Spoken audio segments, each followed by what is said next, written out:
nag-grab ako today kasi coding yung part ko. Ito umabot ako. So, Pilates day ko today, ako lang mag-isa. So, first time ko din mag-isa at nag-grab lang. So, thankfully, hindi naman ako na-late. So, ayan. First time ko din mag-try mag-vlog sa labas. So, nagpa-practice lang ako magsalita. At hindi intindihin yung mga sinasabi. At hindi intindihin yung ibang tao. So, ito lang ako for today. Very excited kasi ngayon na lang ulit ako mag-Pilates after a long time. 1 week ako natenga kasi nagkasakit ako plus yung Boracay. I think 2 weeks. 2 weeks ako nang pahinga. So, happy ako na makakabalik na ulit ako. And that's my Pilates studio. It's Primo Form Pilates.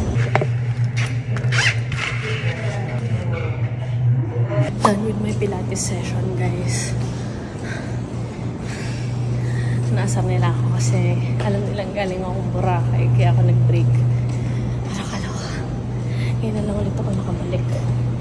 So, hinihingal ako.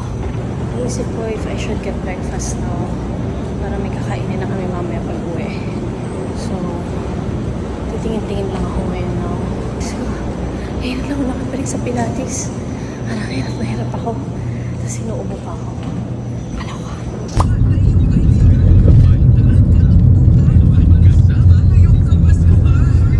Nandito na kami ngayon sa BGC. So, kaka-pick up ko lang ng isang check. Yan, pasama ako kay Ras kasi hindi ako mag-isa sana. Pero ngayon, papunta naman kami sa isang office, sa Chooks to Go naman, para pick upin yung vouchers ni Chuck. So, medyo mukhang uulan. Ayan na. As you can see, the weather is not giving. Pero sana mamaya na ulan.